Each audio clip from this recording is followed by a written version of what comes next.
Hello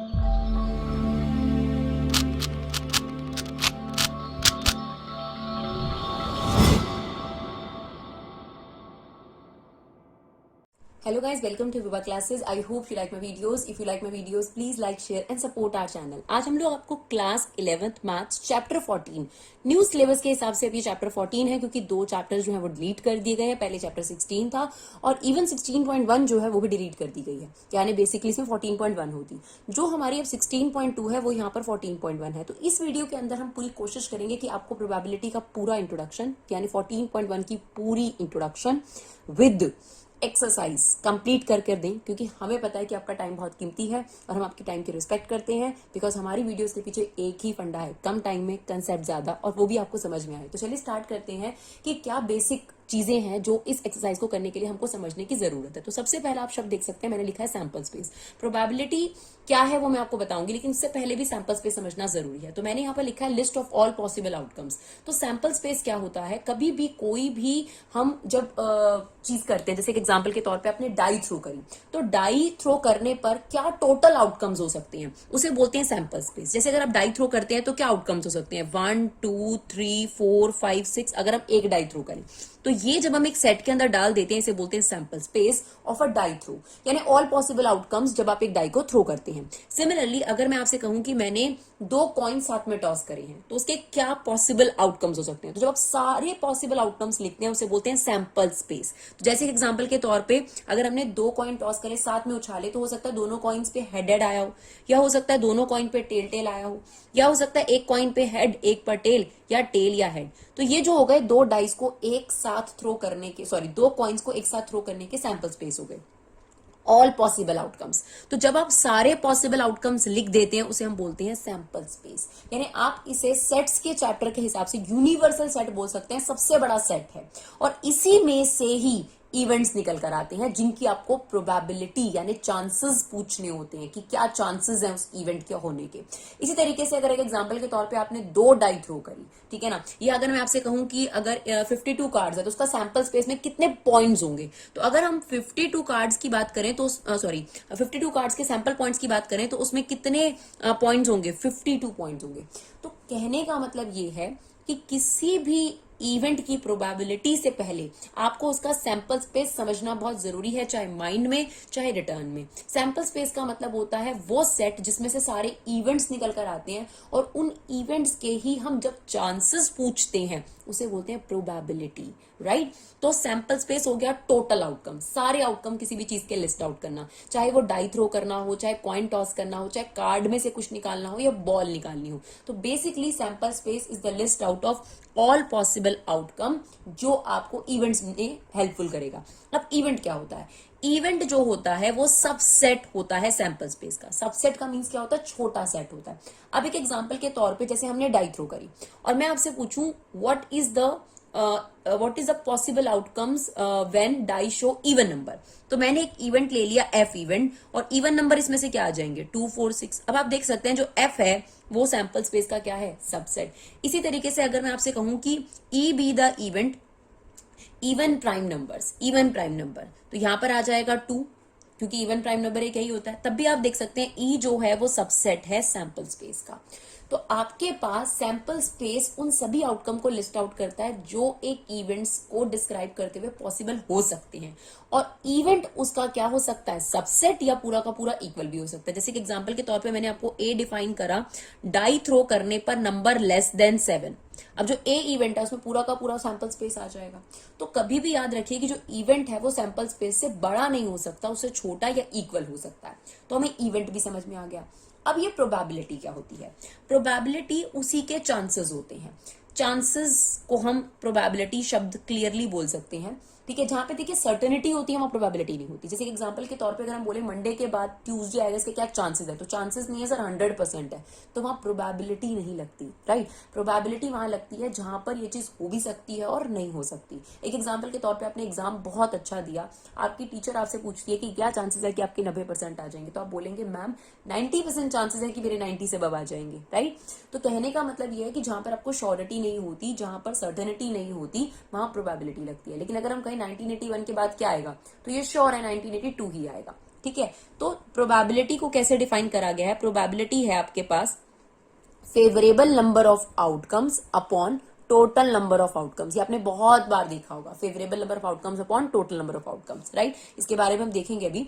तो probability की खासियत होती है कि वो परसेंटेज में, डेसिमल में और फ्रैक्शन में तीनों तरीके से आप दिखा सकते हैं। जैसे कि एग्जांपल के तौर पे अगर हम 30% लिखते हैं तो 30% का मतलब 0.30 भी होता है, या इसे 3/10 भी लिख सकते हैं। बस एक बात आपने याद रखनी है, प्रोबेबिलिटी का जो आंसर है वो नेगेटिव नहीं हो सकता, प्रोबेबिलिटी का जो आंसर है वो ग्रेटर देन 1 नहीं हो सकता। प्रोबेबिलिटी की जो वैल्यू होती है वो हमेशा 0 और 1 के बीच में लाई करती है। 0 हो सकती है, 1 हो सकती है, और 0 से 1 के बीच में लाई करती है। कभी भी नेगेटिव नहीं होती प्रोबेबिलिटी की वैल्यू, और प्रोबेबिलिटी की वैल्यू ग्रेटर देन 1 नहीं होती, राइट। और किसी भी इवेंट के होने और उसके ना होने का सम हमेशा 1 होता है, यानी उसकी सक्सेस और फेलियर का सम कितना होता है, 1 होता है, राइट। अब देखते हैं पहले टाइप्स ऑफ इवेंट, क्योंकि जो ये वाली एक्सरसाइज आपकी 14.1 इसमें प्रोबेबिलिटी के बारे में बात नहीं करी गई है, इसमें आपसे सिर्फ इवेंट्स के बारे में बात करी कि जो ये इवेंट्स होते हैं किस तरीके के होते हैं। तो प्रोबेबिलिटी आपकी उससे नेक्स्ट एक्सरसाइज में है, तो और अच्छे तरीके से हम आपको क्लियर करेंगे जो फॉर्मूला है प्रोबेबिलिटी वाला। बट फिलहाल अभी हमें इस एक्सरसाइज पे फोकस करना है, तो इसमें सैंपल स्पेस समझना जरूरी है, इवेंट समझना जरूरी है, एंड टाइप्स ऑफ इवेंट समझना जरूरी है। तो चलिए बिना देरी के स्टार्ट करते हैं टाइप्स ऑफ इवेंट। तो सबसे पहली कैटेगरी आप देख सकते हैं, मैंने लिखी है इम्पॉसिबल एंड श्योर इवेंट। तो इम्पॉसिबल इवेंट का मतलब क्या होता है, जो सैंपल स्पेस में हो ही नहीं सकता। जैसे कि एग्जांपल के तौर पर हमने अभी एक डाई थ्रो करी, तो डाई थ्रो करने का सैंपल स्पेस क्या हो सकता है, देखिए 1 2 3 4 5 6, ये उसके पॉसिबल आउटकम्स हैं। अब मैं आपसे कहूं कि ए be the event number greater than 7, तो क्या ए सेट में कोई भी एलिमेंट आ सकता है, नहीं। या तो आप इसे खाली सेट लिख देंगे या 5 लिख देंगे, दोनों में से कोई एक चीज। तो जब ऐसा इवेंट हो जो पॉसिबल ही नहीं हो सकता सैंपल स्पेस में, तो उसे बोलते हैं इम्पॉसिबल इवेंट, या इसमें एम्प्टी सेट या 5 आ जाता है, right. Now what is sure event, जब पूरा का पूरा सैंपल स्पेस आ जाए। अगर मैं कहूं B the event number less than 7, तो आप बताइए बी में क्या क्या एलिमेंट आ जाएंगे, 1 भी आ जाएगा, 2 भी आ जाएगा, 3b 4b 5b 6b, that is equal to sample space. तो श्योर इवेंट होता है जो श्योरली होगा ही होगा, और that is equal to the whole sample space. तो इम्पॉसिबल इवेंट जो होगा नहीं, जो आपके पास श्योर इवेंट है वो डेफिनेटली होगा। सिंपल इवेंट क्या होता है, जिसमें सिर्फ 1 पॉइंट होता है। जैसे यहीं पर आपने डाई थ्रो करी और मैंने आपको कहा C be the event even prime number, तो सी के अंदर सिर्फ एक ही एलिमेंट आएगा, दैट इज 2। तो ये आपके पास क्योंकि एक ही सैंपल पॉइंट रखता है, तो इसे बोलते हैं सिंपल इवेंट, राइट। अब अगर मैं आपसे कहूं कि B the event number even number लेने हैं आपने, तो आप देखिए बी में कौन कौन से एलिमेंट आ जाएंगे, पॉइंट्स आ जाएंगे, 2 भी आ जाएगा, 4 भी आ जाएगा, 6 भी आ जाएगा।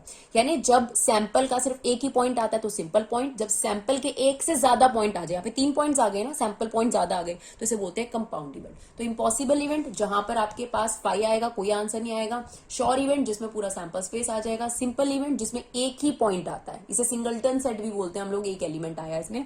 और कंपाउंड इवेंट जिसमें एक से ज्यादा पॉइंट आए हैं। सिंपल का अपोजिट हो गया आपका कंपाउंड इवेंट, राइट। उसके बाद आता है अलजेब्रा ऑफ इवेंट्स। तो यहां पर मैंने एक सैंपल स्पेस लिखा जो कि जरूरी है मेरे लिए। सैंपल स्पेस के बाद मैंने एक ए सेट और बी सेट लिखा, और मैं आपको अलजेब्रा बताती हूँ इसमें क्या है। कॉम्प्लीमेंट्री इवेंट, कॉम्प्लीमेंट्री का मतलब होता है नॉट। जैसे अब यहाँ पे लिखा है मैंने ए कॉम्प्लीमेंट्री, इसका मतलब है वो एलिमेंट बताइए जो ए में नहीं है। कंपेयर किससे करना है, सैंपल स्पेस से, सिंपल। तो आप देखिए 2 4 6 ए में है, तो क्या नहीं है वो आपको बताना है। तो 1 नहीं है, 3 नहीं है, 5 नहीं है, that is A complement, right. अब बी कॉम्प्लीमेंट बताना है, तो जो बी में नहीं है वो बताना है आपको। तो बी में क्या नहीं है, 2 4 6, तो बी कॉम्प्लीमेंट आ जाएगा हमारा 2 4 एंड 6, राइट।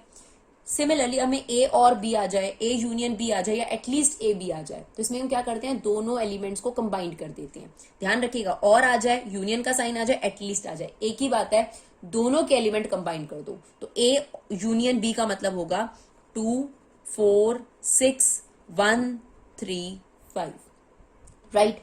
इसके बाद आता है ए और A and B, A intersection या बोथ, और इसमें हम क्या करते हैं, कॉमन लेते हैं। तो अब देखिए ए और बी में फिलहाल यहाँ पर कुछ भी कॉमन नहीं है, तो ये क्या आ जाएगा आपके पास 5, क्योंकि इन दोनों में कुछ भी कॉमन नहीं है।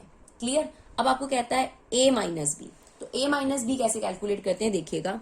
ए माइनस बी कैलकुलेट होता है, ए में से बी वाले एलिमेंट हटा दो, ए में से बी वाले एलिमेंट हटा दो जो कि इसमें नहीं है, और बचे हुए एक एलिमेंट लिख दो, तो ये बच जाएगा 2 4 6, राइट। अगर मैं इसे आपको एक और एग्जांपल से समझाऊं, मान लेते हैं कि हमारे पास यहाँ पर ये है और जो बी सेट है थोड़ी देर के लिए मान लेते हैं 4 6 और 3 है। क्लियर। अगर हमें a माइनस बी निकालना है तो इसका मतलब यह है कि इसमें से b वाले एलिमेंट हटाओ, तो 4 हट जाएगा, 6 हट जाएगा, सिर्फ बचेगा 2, that is a minus B या a बट नॉट b कहते हैं इसे।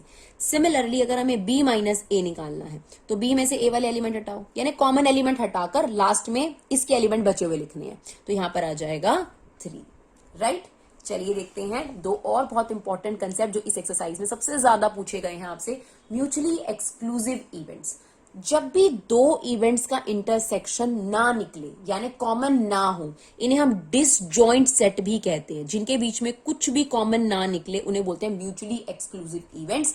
जैसे कि आप देख सकते हैं हमारे पास यहाँ पर ए इवेंट था 2 4 6 और बी था 1 3 5। जब हमने इनके बीच में इंटरसेक्शन निकाला तो कुछ भी कॉमन नहीं आया, तो यहाँ पर जो ए और बी है इन्हें आप बोल सकते हैं म्यूचुअली एक्सक्लूसिव इवेंट्स, राइट। जब दो सेट्स के अंदर कुछ भी कॉमन नहीं आता।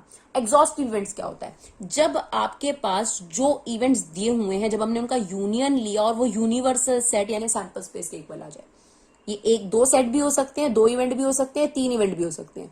जब इन तीनों का यूनियन लिया गया और वापस आपके पास सैंपल स्पेस आ जाए उसे बोलते हैं एग्जॉस्टिव इवेंट, यानी उसने सारा सैंपल स्पेस एग्जॉस्ट कर लिया था। आप देख सकते हैं यहाँ पर जब हमने ए यूनियन बी लिया था, आप देखिए ए यूनियन बी लिया था तो 2 4 6 1 3 5 पूरा का पूरा आपके पास सैंपल स्पेस आ गया था। तो जो ये ए और बी इवेंट है ये म्यूचुअली एक्सक्लूसिव है क्योंकि इनमें कुछ भी कॉमन नहीं है, और ये एग्जॉस्टिव है क्योंकि जब इनका यूनियन लिया गया तो वापस आपके पास क्या आ गया, सैंपल स्पेस। तो क्या याद रखना है, कॉम्प्लीमेंट्री में क्या करते हैं हम वो एलिमेंट लिखते हैं जो उस सेट में नहीं है, यूनियन में क्या करते हैं दोनों एलिमेंट्स कंबाइन कर देते हैं, और इंटरसेक्शन में क्या करते हैं दोनों में से कॉमन एलिमेंट ले लेते हैं, राइट। चलिए अब हमारे पास ये कंसेप्ट जो है यहाँ पर फिनिश हो जाता है। अब हम स्टार्ट करते हैं इस एक्सरसाइज को ताकि आपको ये जो कंसेप्ट हमने समझाए हैं ये अच्छे तरीके से क्लियर हो जाए कि इन कंसेप्ट में आखिर है क्या चीज। तो चलिए पहला क्वेश्चन है हमारे पास, a die is rolled, let E be the event die show 4। अब देखिए जैसे उसने बोला ना डाई इज रोल्ड, तो हम सबसे पहला काम सैंपल स्पेस बनाने का करेंगे, एंड सैंपल स्पेस होगा 1 2 3 4 5 6, राइट। अब उसने बोला A be the event die show 4, sorry E be the event die show 4, तो इसका मतलब यहाँ पे 4 आ गया, राइट। अब एफ क्या कहा उसने, F be the event die shows even number, तो हमने लिख दिया 2 4 6, क्लियर। अब क्वेश्चन क्या है, are E and F mutually exclusive. Mutually exclusive का मतलब तो ये होना चाहिए कि ई और एफ में कुछ भी कॉमन नहीं आना चाहिए। तो आप देखिए ई इंटरसेक्शन एफ हमने किया तो भाई यहाँ तो 4 कॉमन आ गया, तो डेफिनेटली ये म्यूचुअली एक्सक्लूसिव नहीं है क्योंकि म्यूचुअली एक्सक्लूसिव होने के लिए इंटरसेक्शन नहीं निकलना चाहिए था, राइट। चलिए देखते हैं question number 2, a die is thrown. अब यहां पर भी क्या हुआ, आपने एक डाई थ्रो करी, तो जैसे ही आपको पता चला कि डाई थ्रो हुई है सबसे पहला काम अपना सैंपल स्पेस जरूर बना लेंगे। तो हमने यहां पर बना लिया हमारा सैंपल स्पेस, और डाई थ्रो करने का सैंपल स्पेस क्या होगा 1 2 3 4 5 6, राइट। अब उसने आपको इवेंट्स दिए हैं तो कहते हैं describe the events and also find this. तो ए क्या है, नंबर लेस देन 7। तो आप बताइए अगर ए नंबर लेस देन 7 है तो फिर तो पूरा का पूरा सैंपल स्पेस आ गया ना भाई, है ना, क्योंकि ये सारे जो इवेंट्स हैं सारे जो एलिमेंट्स हैं ये लेस देन 7 है।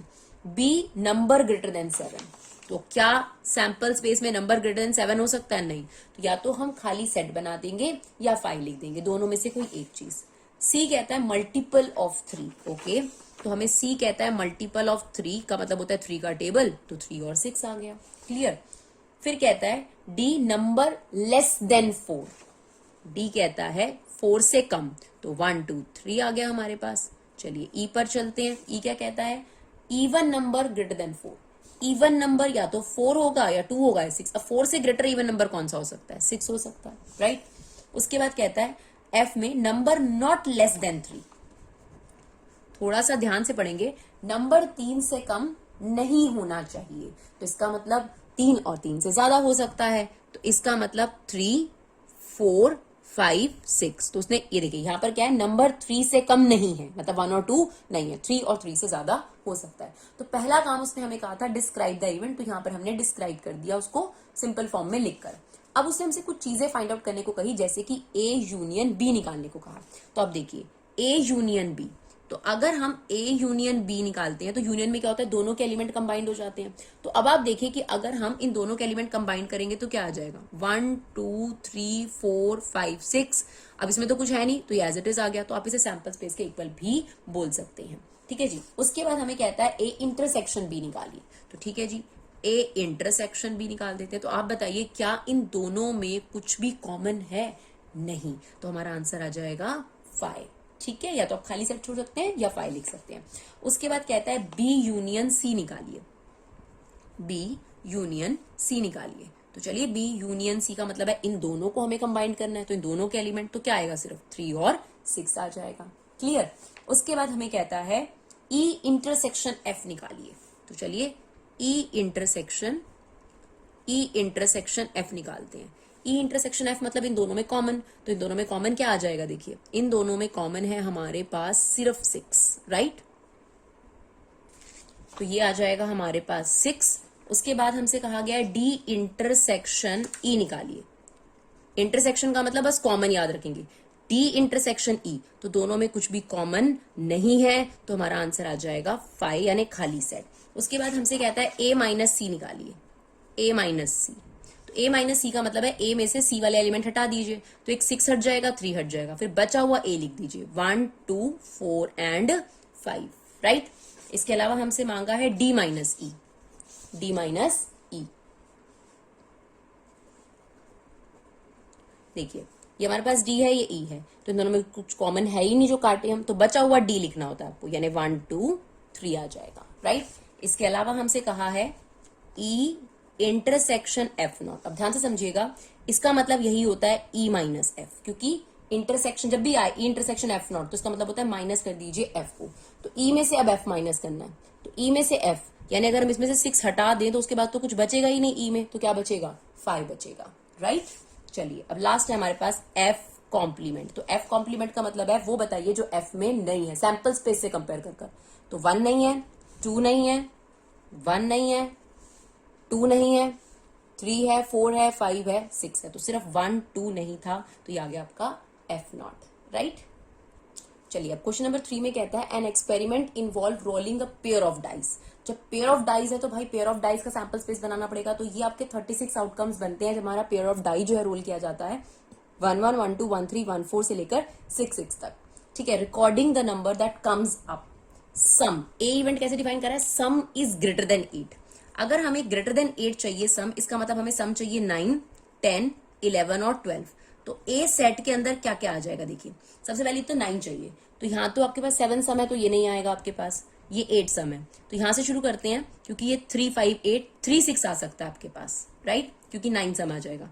उसके बाद आपके पास 4 4 का 8 सम होता है, तो इस वाली लाइन में 4 5 आ जाएगा आपके पास और 4 6 आ जाएगा। फिर इस लाइन में आपके पास आ जाएगा, क्योंकि यहां तक 8 है तो 5 4 आ जाएगा हमारे पास, 5 5 आ जाएगा और 5 6 आ जाएगा। इस वाली लाइन की बात करें तो हमारे पास आ जाएगा 6 3 6 4 6 5 6 6। तो ये सारे हमारे ए सेट के अंदर आ गए। फिर हमें बी सेट में क्या कहता है, 2 अक्कर ऑन आइदर डाई। तो 2 अक्कर ऑन आइदर डाई का मतलब होता है 2 आना चाहिए, आपको कहीं पे भी 2 दिख रहा हो, चाहे फर्स्ट डाई पे चाहे सेकंड डाई पर। तो सबसे पहली बात तो ये आ गया 1 2, और ये 2 वाली लाइन हमारी पूरी आ गई, 2 1 2 2 2 3 2 4 2 5 2 6। अब थर्ड वाली लाइन में क्या है, 3 2, फिर 4 वाली लाइन में होगा 4 2, फिर 5 2 और 6 2। मतलब हमें 2 जरूर नजर आना चाहिए आइदर ऑफ द डाई पर। सी सेट में क्या कहता है, सम इज एटलीस्ट 7। अब सम इज एटलीस्ट 7 का मतलब होता है सम 7 8 9 10 11 और 12 होना चाहिए, क्योंकि एटलीस्ट सम का मतलब होता है 7 सम तो होना ही चाहिए, 7 से ज्यादा भी हो सकता है, और मैक्सिमम कहां तक हो सकता है, सम 12 तक। और ये भी कहता है मल्टीपल ऑफ 3 होना चाहिए, तो मल्टीपल ऑफ 3 होना चाहिए, तो फिर तो 9 हो सकता है और फिर 12 हो सकता है, इसके अलावा नहीं हो सकता। तो इसका मतलब हमें वो डिजिट ढूंढने हैं जिनका सम 9 है। तो 9 सबसे पहले देख लेते हैं, 9 किसका सम बनेगा, फर्स्ट वाली लाइन में तो नहीं बनेगा, सेकंड वाली लाइन में भी मैक्सिमम 8 है, थर्ड वाली लाइन में हो सकता है 3 6, और इसमें हो सकता है 4 5, और हमारे पास हो सकता है 4 5। उसके बाद हमारे पास इस वाली लाइन में हो गया हमारे पास 5 4, और लास्ट वाली लाइन में 6 3। तो ये 9 वाले हो गए, और 12 वाला तो एक ही होता है हमारे पास 6 6। तो इस तरीके से हमारे पास ABC इवेंट बनकर तैयार है। अब से ये पूछ रहा है कि इनमें से कौन से पेयर जो है वो म्यूचुअली एक्सक्लूसिव है। तो म्यूचुअली एक्सक्लूसिव वो होंगे जिनमें कुछ भी कॉमन नहीं होगा।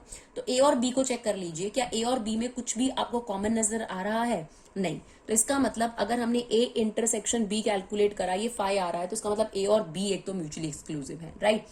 A और C की अगर हम बात करें तो डेफिनेटली देखिए 3,6 कॉमन आ रहा है, तो A के साथ C का म्यूचुअली एक्सक्लूसिव नहीं है। B का C से चेक करें तो B इंटरसेक्शन C भी कुछ नहीं आ रहा, तो इसका मतलब B और C भी यहाँ पर क्या है? म्यूचुअली एक्सक्लूसिव है, राइट। चलिए देखते हैं क्वेश्चन नंबर 4। चलिए क्वेश्चन नंबर 4 में कहता है 3 कॉइन्स आर टॉस्ड वंस। तो अब आपको 3 कॉइन्स टॉस किए हैं, तो इवेंट्स बताने से पहले आपको सैंपल स्पेस तो बनाना ही पड़ेगा। तो 3 कॉइन्स का हमने आपको सैंपल स्पेस सिखाया है। कैसे सिखाएंगे? देखिए, जब भी आपके पास 3 कॉइन्स टॉस है, सबसे पहले आउटकम कितने आएंगे? बेस क्या होता है? देखिए, एक कॉइन के क्या आउटकम होते हैं? तो हेड या टेल। अब आप जितनी बार उसे टॉस करेंगे उतनी पावर लगा देंगे। तो अगर हमने 3 बार टॉस करा तो 2 इंटू 2 इंटू 2, यानी कितने आउटकम्स होंगे आपके पास? 8 आउटकम्स। अब कैसे करना है? 8 का हाफ कितना होता है? 4। तो 4 बार हेड आ जाएगा आपके पास और 4 बार टेल लिख दीजिए, राइट। 4 का हाफ, सॉरी 8 का हाफ कितना आया? 4। फिर 4 का हाफ कर दीजिए 2। 2 बार हेड, 2 बार टेल, 2 बार हेड, 2 बार टेल। अब 2 का हाफ 1, एक हेड एक टेल, एक हेड एक टेल, एक हेड एक टेल, एक हेड एक टेल। इस तरीके से आपके पास ये सैंपल स्पेस क्या हो चुका है? तैयार हो चुका है। तो सिंपल सी तरीका है, जितनी बार आपने उसको टॉस किया उतनी पावर लगा दीजिए, आपको 8 आउटकम्स बनेंगे। तो 8 आउटकम्स का हमने क्या किया? पहले 4 बार हेड लिखा, 4 बार टेल लिखा। फिर 4 का आधा कितना हो गया? 2। 2 बार हेड, 2 बार टेल, 2 बार हेड, 2 बार टेल। फिर 2 का आधा, एक हेड एक टेल, एक हेड एक टेल। तो हमारे पास जो सैंपल स्पेस तैयार हो गया है वो हो गया है HHH, HHT, HTH, HTT, THH, THT, TTH and TTT। अब हमसे कुछ इवेंट डिफाइन करने को बोले हैं, तो वो इवेंट हम डिफाइन कर देते हैं। तो कहता है let A be the event 3 head show. तो ए इवेंट में 3 हेड शो हैं, तो HHH आ गया आपके पास, राइट। अब बी इवेंट की बारी आती है। B denote the event 2 head and 1 tail. तो 2 हेड आने चाहिए, 1 टेल आना चाहिए। तो ये सेकंड वाला हो जाएगा आपके पास HHT। ये वाला भी हो सकता है क्योंकि 2 हेड है 1 टेल है। और कोई ये वाला THH, 2 हेड 1 टेल। अब सी सेट की बारी आती है। तो सी में कहता है C denote the event 3 tail show. तो 3 टेल शो मतलब ये वाला इवेंट हो गया आपके पास, right. A head on first coin, और डी कहता है हेड फर्स्ट कॉइन पे आना चाहिए। तो फिर तो ये भी हो जाएगा आपके पास, ये भी हो जाएगा आपके पास। पहले के 4 आपके पास आ जाएंगे क्योंकि इसमें हेड फर्स्ट पर है। अब आपसे क्या पूछा है? म्यूचुअली एक्सक्लूसिव बताओ फर्स्ट पॉइंट में। तो म्यूचुअली एक्सक्लूसिव होता है जिसमें कुछ भी कॉमन ना हो। तो देखिए ए का बी के साथ कुछ कॉमन है, ध्यान दीजिए, नहीं। तो इसका मतलब A intersection B is equal to 5, that means A और बी म्यूचुअली एक्सक्लूसिव हो गए। चलो ए का सी के साथ देखिए, ए का सी के साथ कुछ इंटरसेक्शन है, नहीं, ये भी 5 आ रहा है। तो इसका मतलब ए और सी भी म्यूचुअली एक्सक्लूसिव हो गए। बस ए का बी के साथ देखा, ए का सी के साथ, ए का डी के साथ कॉमन है, क्लियर। अब बी का चेक करते हैं। बी में और सी में कुछ कॉमन है, नहीं। इसका मतलब बी इंटरसेक्शन सी भी 5 आ रहा है, इसका मतलब बी और सी भी म्यूचुअली एक्सक्लूसिव हो गए, राइट। और बी और डी इसमें कॉमन है आपके पास, तो इसका मतलब ये म्यूचुअली एक्सक्लूसिव नहीं है। तो हमें म्यूचुअली एक्सक्लूसिव पूछे थे, ये 3 पेयर हमारे पास म्यूचुअली एक्सक्लूसिव है। फिर हमसे पूछा सिंपल इवेंट कौन से हैं। तो सिंपल इवेंट कौन से होते हैं? जिनमें एक ही सैंपल पॉइंट हो। जैसे इसमें 8 सैंपल पॉइंट है, इसमें कितने सैंपल पॉइंट है? 1। तो इसका मतलब ए सेट और सी सेट आपके पास ऐसे इवेंट हैं जो सिंपल हैं क्योंकि इनमें एक ही पॉइंट आया है सैंपल स्पेस का। और कंपाउंड क्या होता है? जिसमें एक से ज्यादा हूं। तो अगर हमें थर्ड पॉइंट का आंसर पूछा है तो बी एंड डी जो हैं वो आपके पास कंपाउंड इवेंट है क्योंकि उनमें सैंपल पॉइंट के एक से ज्यादा पॉइंट है, राइट। चलिए देखते हैं क्वेश्चन नंबर 5। चलिए क्वेश्चन नंबर 5 जो है वो आपको सिर्फ नॉलेज देना चाहता है कि आपको म्यूचुअली एक्सक्लूसिव और एग्जॉस्टिव की नॉलेज हुई है या नहीं है। तो इसीलिए आपके पास ये जो क्वेश्चन है ये थोड़ा सा आपके पास अलग तरीके का है। इसमें आपको सिर्फ इवेंट्स बताने हैं, खुद से डिस्क्राइब करने हैं। मतलब अभी तक आपके पास इवेंट डिस्क्राइब थे और आप सिर्फ उससे जो है सेट कन्वर्जन करते थे। अब आपको खुद से सेट का इन्फॉर्मेशन करके इवेंट्स बनाकर दिखाने हैं। तो इसने कहा 3 कॉइन्स और टॉस। जैसे उसने कहा 3 कॉइन्स और टॉस, सबसे पहले मैंने सैंपल स्पेस क्रिएट कर दिया, दैट इज HHH, HHT जो हमने आपको अभी बताया था। उसी तरीके से हमने इसका सैंपल स्पेस क्रिएट कर दिया। अब वो कहता है describe 2 events which are mutually exclusive, मतलब जिनमें कुछ भी कॉमन नहीं होना चाहिए। तो मैंने ए इवेंट ले लिया 3 हेड्स और बी इवेंट ले लिया 3 टेल्स। अब देखिए इन दोनों में कुछ भी कॉमन नहीं है और ये 2 इवेंट्स है which are mutually exclusive, but sample space में से ही बताने हैं। फिर सेकंड में आपसे कहता है 3 इवेंट्स बताओ which are mutually exclusive and exhaustive, मतलब जिनमें कुछ कॉमन भी ना हो और जब इन्हें यूनियन किया जाए तो सैंपल स्पेस आ जाए। तो मैंने यहाँ पर ले लिया है 3 हेड, यहाँ पर ले लिए हैं 2 हेड और 1 हेड, और यहाँ पे ले लिया है 0 हेड। क्लियर। अब देखिए इनमें कुछ भी कॉमन नहीं हो सकता क्योंकि यहाँ 3 हेड है, यहाँ 2 और 1 हेड है, और यहाँ पर 0 हेड है। राइट, देखिए इसमें 3 हेड हो गए, इसमें 2 हेड और 1 हेड वाले सारे आउटकम्स आ गए, और यहाँ पे नो हेड। अब आप देखिए क्या इन तीनों में कुछ भी कॉमन हो सकता है? नहीं। तो एक तो ये म्यूचुअली एक्सक्लूसिव है, यानी ए का बी के साथ कुछ कॉमन नहीं है, ए का सी के साथ कुछ कॉमन नहीं है, और बी का सी के साथ। लेकिन जब हम इनका यूनियन लेंगे तो क्योंकि 3 हेड, 2 हेड और 0 हेड, जब हम इन्हें कंबाइन करेंगे तो पूरा का पूरा क्या आ जाएगा? Sample space. इसलिए ये तीनों एग्जॉस्टिव हैं। फिर हमसे कहा गया कि 2 इवेंट्स बताइए which are not mutually exclusive, ठीक है, जो म्यूचुअली एक्सक्लूसिव ना हो, मतलब उनके अंदर कुछ ना कुछ कॉमन आता हो। तो हमने ले लिया एटमोस्ट 3 टेल। एटमोस्ट 3 टेल का मतलब क्या है कि इसमें वो सारे आउटकम्स आ जाएंगे जिसमें 3 टेल हो, 2 टेल हो, 1 टेल और 0 टेल हो। बेसिकली पूरा सैंपल स्पेस आ जाएगा, आ गया पूरा सैंपल स्पेस। और इसमें हमने ले लिया एग्जैक्टली 2 टेल। तो अब इन दोनों में से कॉमन कौन हो जाएगा? 2 टेल वाला। तो उसने कहा म्यूचुअली एक्सक्लूसिव नहीं होने चाहिए, मतलब कॉमन आना चाहिए। तो इन दोनों में कॉमन आ जाएंगे। कौन से एलिमेंट्स कॉमन आ जाएंगे? 2 टेल वाले। फिर उसने फोर्थ पार्ट में आपसे कहा 2 इवेंट्स बताओ जो म्यूचुअली एक्सक्लूसिव हो बट एग्जॉस्टिव ना हो, मतलब उनमें कुछ कॉमन नहीं आना चाहिए, लेकिन उनका जब सम किया जाए तो क्या आ जाए आपके पास? पूरा का पूरा सैंपल स्पेस आ जाए। तो मैंने ए इवेंट ले लिया एग्जैक्टली 1 हेड, और बी इवेंट ले लिया एग्जैक्टली 2 हेड। तो यहां पर क्या है आपके पास? ये जो इवेंट्स हैं ये म्यूचुअली एक्सक्लूसिव हैं क्योंकि इनमें कुछ कॉमन नहीं आ सकता। इसमें 1 हेड वाले एलिमेंट आए होंगे, इसमें 2 हेड वाले, ठीक है, और ये एग्जॉस्टिव भी नहीं है। क्लियर। सॉरी, म्यूचुअली एक्सक्लूसिव है लेकिन ये एग्जॉस्टिव नहीं है, मतलब इनमें कुछ कॉमन नहीं है लेकिन आपके पास एग्जॉस्टिव नहीं है, मतलब इनको हम सम करेंगे यानी यूनियन करेंगे तो सैंपल स्पेस नहीं आएगा, क्योंकि जब हम इसका यूनियन करेंगे तो 3 हेड वाला जो एलिमेंट है वो नहीं आएगा। लास्ट है हमारे पास, उसने कहा 3 इवेंट्स बताओ जो म्यूचुअली एक्सक्लूसिव हो लेकिन एग्जॉस्टिव ना हो। इस बार 3 इवेंट बताने, मतलब सेम फोर्थ वाला पार्ट है लेकिन इसमें म्यूचुअली एक्सक्लूसिव के साथ पर 2 की जगह 3 इवेंट मांग लिए। तो मैंने लिख दिया ए इवेंट 1 टेल, बी लिख दिया 2 टेल और सी लिख दिया 3 टेल। अब इसमें क्या होगा? देखो इन तीनों को कंबाइन करेंगे, हम यूनियन लेंगे तो पूरा का पूरा हमारे पास सैंपल स्पेस आ जाएगा। राइट, और आपके पास सॉरी एग्जॉस्टिव नहीं चाहिए हमें। अगर हम इन तीन को कंबाइन करेंगे तो एग्जॉस्टिव नहीं होगा। क्यों? क्योंकि 0 टेल वाला इसके अंदर नहीं आएगा, और ये तीनों में कुछ कॉमन नहीं है। ए का बी के साथ कॉमन करेंगे तो कुछ कॉमन नहीं है, बी का सी के साथ कॉमन करेंगे तो कुछ कॉमन नहीं है, ए का सी के साथ कॉमन करेंगे तो वहां पे भी आपका कुछ भी कॉमन नहीं है। चलिए देखते हैं क्वेश्चन नंबर 6। चलिए क्वेश्चन नंबर 6 में क्या कहता है? 2 डाइज आर थ्रोन। फिर से हमारे पास 2 डाइज थ्रोन है, तो सैंपल स्पेस हमने क्रिएट करके रख लिया। 36 आउटकम्स हमारे पास आएंगे। राइट, अब कहता है events A B C are as follows. तो आपके पास इवेंट्स दे रखे हैं ए बी सी, पहले हमें वो कैलकुलेट करने पड़ेंगे तभी हम बाकी सब चीजें कैलकुलेट कर सकते हैं। तो ए है getting even number on the first die. जब उसने फर्स्ट डाई पे इवन नंबर कहा तो ये आ जाएगा, ये आ जाएगा और आपके पास ये आ जाएगा। राइट, तो हमने ए इवेंट लिख लेना है पूरा का पूरा। तो ए इवेंट क्या हो जाएगा हमारे पास? ए इवेंट हो गया 2,1, 2,2, 2,3, 2,4, 2,5, 2,6 एंड 4 वाला कॉलम भी आ जाएगा। 4,1, 4,2, 4,3, 4,4, 4,5, 4,6। सिमिलरली 6 वाला भी आ जाएगा। 6,1, 6,2, 6,3, 6,4, 6,5, 6,6। राइट, फिर उसने बी इवेंट में कहा getting an odd number on the first die. तो बाकी के जो कॉलम्स है वो आ जाएंगे क्योंकि अब फर्स्ट ऑड, ये फर्स्ट डाई है देखिए, और ये सेकंड डाई है आपकी। जो पहले नंबर पे है वो फर्स्ट डाई है, तो उसको फर्स्ट डाई पे ऑड चाहिए, तो ये वाला पूरा आ जाएगा, ये वाला पूरा आ जाएगा और 5 वाला पूरा आ जाएगा लाइन, यानी बचा हुआ सैंपल स्पेस आ जाएगा। तो ये आ गया 1 1 1 2 1 3 1 4 1 5 1 6। सिमिलरली 3 1 3 2 3 3 3 4 3 5 3 6। Similarly 5 1 5 2 5 3 5 4 5 5 5 6। और हमें सी इवेंट में कहता है सम जो होना चाहिए वो less than and equal to 5 होना चाहिए। तो देखिए मिनिमम सम यहाँ पे 2 हो सकता है, तो इसका मतलब 5 से लेस देन सम 5 4 3 2, ये वाले एलिमेंट्स हमें ले लेने हैं। तो अब देखिए जिनका सम 5 है, 4 है, 3 और 2, तो 1 1 आ जाएगा आपके पास, 1 2 भी आ जाएगा, 1 3 भी आ जाएगा, 1 4 भी आ जाएगा इस वाले में से। राइट, सिमिलरली बाकी में से भी हम ले लेंगे। तो आपके पास ये सेट आपके पास कुछ इस तरीके से क्रिएट होगा जिनके भी सम आपके पास 2 3 और 4 5 बन रहे हैं। तो ये आ जाएगा 1 1 1 2 1 3 1 4। अब 2 वाले कॉलम में अगर हम जाएंगे तो 2 1 आ सकता है क्योंकि उसका सम 3 है, 2 2 आ सकता है, बस 2 3 भी आ सकता है, सॉरी, क्योंकि 5 है।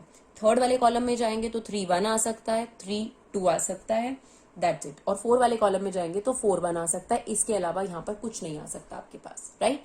अब हमसे क्या क्या चीजें पूछी गई है, हम उसका जवाब देते हैं।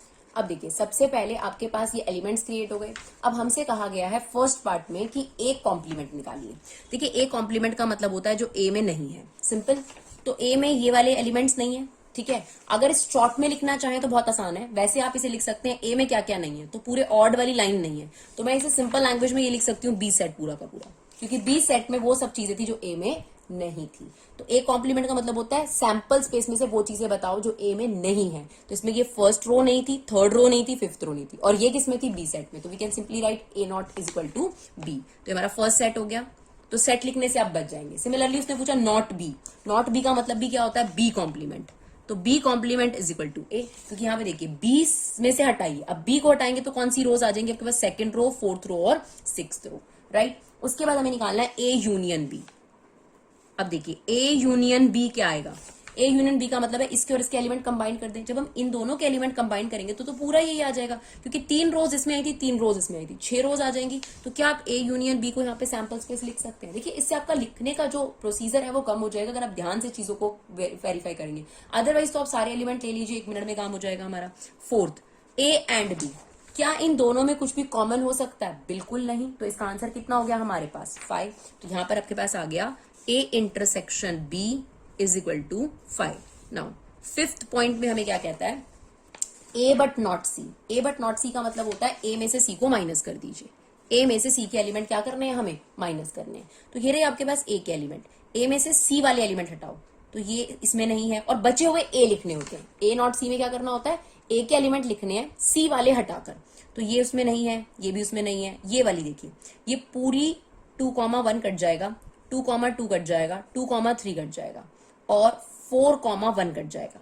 बाकी का जो बचा हुआ है वो बच जाएगा आपके पास ए नॉट सी, यानी ए नॉट सी में क्या बचेगा, 2,4, 2,5, 2,6, 4,2, 4,3, 4,4, 4,5। आप इस तरीके से ए माइनस सी में इसे लिख सकते हैं, राइट। उसके बाद आता है बी और सी। तो बी और सी में क्या है, इन दोनों का क्या कर देंगे हम लोग, यूनियन। तो इसके सारे एलिमेंट्स हम क्या कर देंगे, इकट्ठे कंबाइन कर देंगे, यानी सब कुछ लिख देंगे, बट एक चीज को बार बार नहीं लिखना। जैसे 1 1 1 2 2 बार नहीं लिखनी। जब आप बी यूनियन सी लिखेंगे तो आपने पहले इसके एलिमेंट लिखे, फॉर एग्जांपल 1 1 1 2 1 3, उसके बाद जो एलिमेंट इसमें ऑलरेडी हैं उनको दोबारा नहीं लिखना, राइट। तो बी यूनियन सी में क्या करना होता है, दोनों के एलिमेंट्स कंबाइन। तो दोनों के एलिमेंट हम क्या कर देंगे, combine. B and C, B and C में क्या करना है, इन दोनों में कॉमन ढूंढना। तो कॉमन कौन आ गया, एक तो 1 1 आ जाएगा, 1 2 आ जाएगा आपके पास, 1 3 आ जाएगा, 1 4 आ जाएगा, इसके अलावा और कुछ भी कॉमन नहीं है। तो ये 4 चीजें जो है आपके इंटरसेक्शन में, बी एंड सी में निकालना था ना हमें, बी इंटरसेक्शन सी। तो एक 1 1 आ गया, 1 2 आ गया, 1 3 आ गया, 1 4 आ गया, सॉरी 3 1 भी आ सकता है आपके पास, 3 2 भी आ सकता है आपके पास, राइट। तो आपके पास टोटल कितने आ गए यहाँ पर, 1 2 3 4 5 6 आपके पास कॉमन आने चाहिए, 1 2 3 4 5 6। तो 6 आपके पास बी इंटरसेक्शन सी में कॉमन आ जाएंगे, राइट। उसके बाद हमसे लास्ट पार्ट में ये कहा गया है, ये देखिए, हमसे लास्ट पार्ट में कहा गया है A intersection B complement intersection C complement, right. अब देखिए, बी कॉम्प्लीमेंट का मतलब क्या है, ध्यान से देखेंगे। बी कॉम्प्लीमेंट का मतलब है ए, है ना, हमने लिखा है यहाँ पर। और सी कॉम्प्लीमेंट अभी हमारे पास, सी कॉम्प्लीमेंट ही रहा, सी कॉम्प्लीमेंट अभी हम निकाल लेंगे। तो अभी हम इसको एज इट इज रहने देते हैं। अब ए का ए के साथ इंटरसेक्शन क्या बनता है, ए ही बनता है ना। ए और ए में कॉमन क्या होगा, ए। तो बेसिकली अब हमें सिर्फ किस में कॉमन लेना है, ए और सी कॉम्प्लीमेंट में। तो पहले हमें क्या करना पड़ेगा, सी कॉम्प्लीमेंट निकालना पड़ेगा। अब सी कॉम्प्लीमेंट का मतलब है वो सब एलिमेंट लिखो जो सी के अंदर नहीं है। तो क्या हो जाएंगे सी कॉम्प्लीमेंट के अंदर एलिमेंट, सी कॉम्प्लीमेंट के अंदर एलिमेंट 1 1 है, 1 2 है, 1 3 है, 1 4 है, क्या नहीं है, 1 5 नहीं है, 1 6 नहीं है, 2 1 है, 2 2 है, 2 3 है, 2 4 नहीं है, 2 5 नहीं है, 2 6 नहीं है, फिर 3 1 है, 3 2 है, 3 3 3 4 3 5 3 6, और 4 में सिर्फ 4 1 है, तो क्या नहीं है, पूरा 4 2 4 3 4 4 4 5 4 6, सॉरी, उसके बाद 5 वाली लाइन पूरी आ जाएगी, 5 1 5 2 5 3 5 4 5 5 5 6, पूरी 6 वाली लाइन भी आ जाएगी हमारे पास यहाँ पर।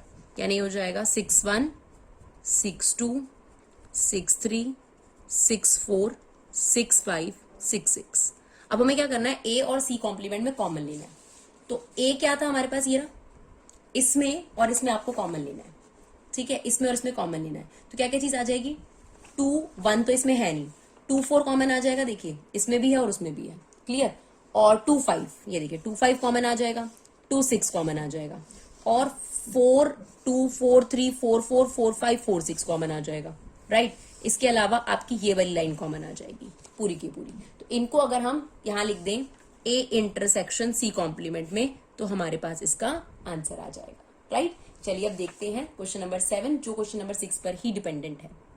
चलिए क्वेश्चन नंबर 7 में आपको ट्रू और फॉल्स बताना है। क्वेश्चन नंबर 6 को देखते हुए, A and B are mutually exclusive events. तो आप देख सकते हैं ए और बी में कुछ भी कॉमन नहीं था, ये हमने आपके सामने आपको पहले भी दिखाया। तो yes, A and B are mutually exclusive events, क्योंकि दोनों में कुछ भी कॉमन नहीं है। तो पहली बात तो क्या हो गई, हमारी ट्रू हो गई। तो ये हमारा जो स्टेटमेंट है that is true, right.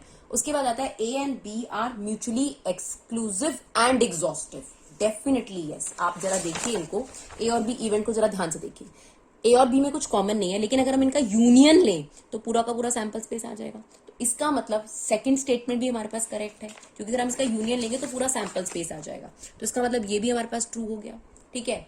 A is equal to B complement, तो ये तो हम आपको पहले ही बता चुके थे। ए इज इक्वल टू, ये देखिए,